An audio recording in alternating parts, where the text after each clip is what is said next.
Igbo bụ oke mba ụwa m ọzọ ga-apụta aga m abụ onye Igbo aha m bụ Maazị Stanley Chizaramikije ọ bụ n'isi mbido TV ka ị na-ekiri m ugbu a kpọmkwem taa bụ ihe nkiri mbụ ihe onyonyo nke emepụtara ka a na-akpọ Afamefuna nke a bụ nke anyị ọ na-egosi nke izizi na sinima taa ọ bịa ka ọtụtụ ụmụafọ Igbo ebe ọbụla ha nọ na-ekwobata kanayo nọ ebe a Pete Edochie nọ ya ụmụafọ Igbo ndị kajara akaja nọcha ebe a anyị ga-ajụ ha ajụjụ ka anyị mara ka o si aga ana m asị gị agakwala ebe ọbụla sonyere m kwa ihe onyonyo Afamefuna ka a na-ekiri nke mbụ taa na-egekwa ọga gị ntị n'okwu ihe ọbụla ọ sị gị mee ka ị ga-eme achọ nke ịdọla aka gị na-abụ na ntị Afamefuna ezukwa na ego m ile anya n'akụkụ m ị ga-ahụ oke gbakasị n'onwe ya nwafọ Igbo na-emesi ife ike odogwu ekene m gị nke na-eme sogbadro dịka ndị mmadụ na-ekwobata ebe a nke a bụ nke anyị ka si wee kwuo Afamefuna ndị Igbo ejiziela ike pụta ka ehi nwere ikwu maka nke a ma Igbo pụta ebe niile edere ji nke a bụ nke anyị n'eziokwu ka ị kwuru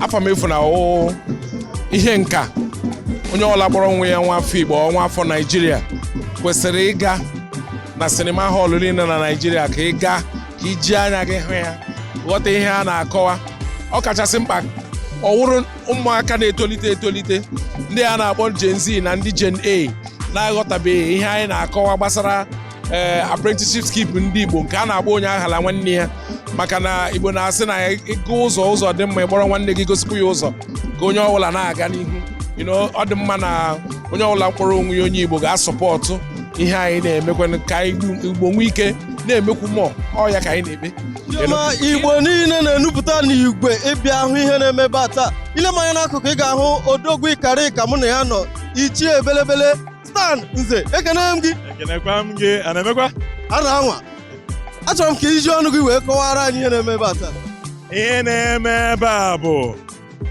Afamefuna premier World Premier of Afamefuna ya bụ na indọstrị niile a na-akpọ Nollywood apụtago ndị Igbo niile na ndị niile hụkwa Igbo n'ahịa apụtago taa ka ekili ihe ejije bụ Afamefuna nke akwọrọ aka wee mee nke akwọrọ aka wee si elu unu maka ọnwa Disemba ọ ga-abịa sinema na Disemba 1st ya bụ na site na Disemba 1st gawa n'ihu rute Jenụwarị ọ ga na-egosi ya ka na-eme ihe mmemme Krismas unu ga-apụta bịa kili ihe onyonyo a ka ọ dị ụtọ nke ukwuu. We are investigating the death of one Paul Obiaju.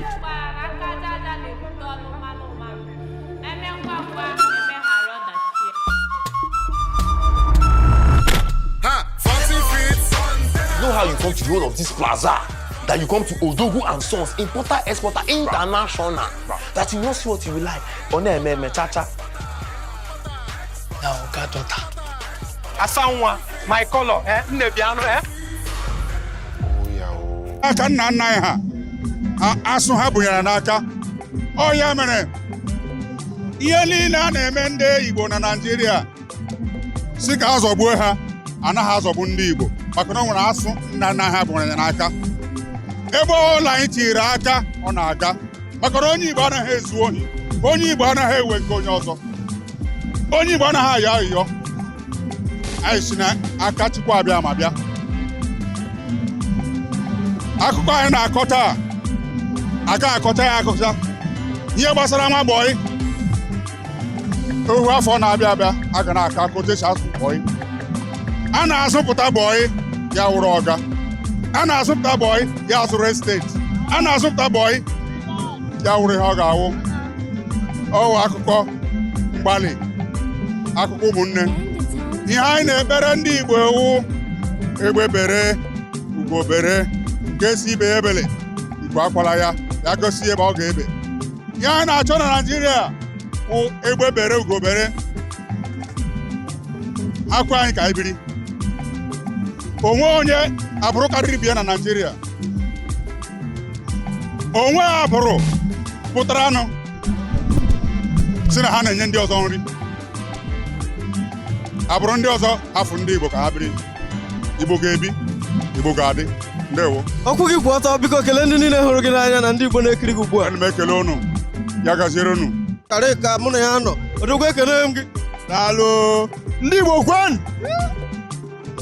Ee, dịka ndị mmadụ na-akwụbata maka ihe ejije a pụtara ọhụụ taa, i wee kwadosi ya ka anyị si adị, i wee pụta Ọgọ na-eme afọ amụọ nwoke ya dịka nwoke. Ọgọ mere. And ụka akara aka isi ka eji ekwu ya. Anyị ma na ife dị otu a eme taa. Ya ka iji kwanụ n'ụdị ya wee pụtakwa n'ụdị ya. Daalụ nwanne. ịcha jiri fụ ụba ka njikere gị oge ị fụrụ fim a Afamefuna, oge ị nụrụ aha ya, ka ihe batara gị n'uche? Afamefuna, first of all, by the meaning, ihe ọbụbụ, ihe njibiri, ihe eji mara anyị, my legacy, Efuna. Aha ya wụ Kayode Kazum, ọ bịa bụ onye nyere ntụziaka director fim a na-ekwu okwu ya. Good evening, sir. Good evening. Thank you for having me on your channel. You directed Obaram, now Afamefuna. What is it that interests you so much about the Igbo and the culture? So as a Nigerian, there's one tribe in Nigeria. They say the three main tribes are Yoruba, Igbo, and Hausa. There's one thing that you can never ever forget is the Igbo people. It's how they wear their culture and their tradition on their sleeves, in their accent, in the way they speak, in the principle to their business and their principle and attitude to life. And that always just is beautiful to watch. It's beautiful to be a part of as a Nigerian, and that has always just inspired me towards this tribe. Their food is beautiful, their women is beautiful, they love with all their hearts, and family is important to them. I mean, what's not so much to love about being Igbo? Na-egekwa ọga gị ntị n'okwu. Ihe ọbụla ọ sị gị mee ka ị ga-eme. achọ nke ịdọla aka gị na-abụ na ntị. Afamefuna, Sir? ịzụkwana ego m. We are investigating the death of one Paul Obiajulu.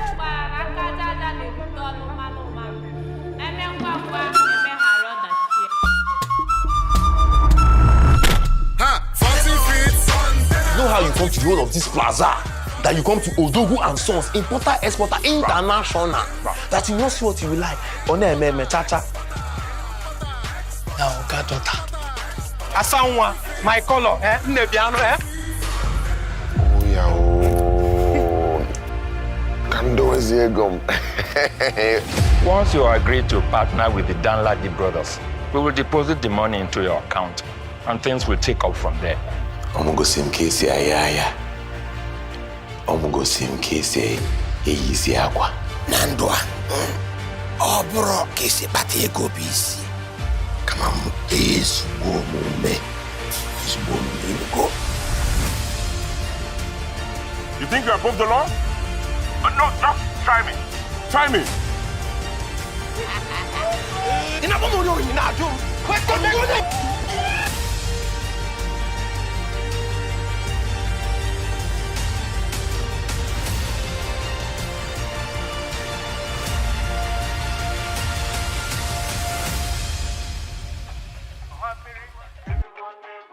Igbo amaka. Onye Igbo anaghị ayọ ayịyọ. Urashi, is it one now?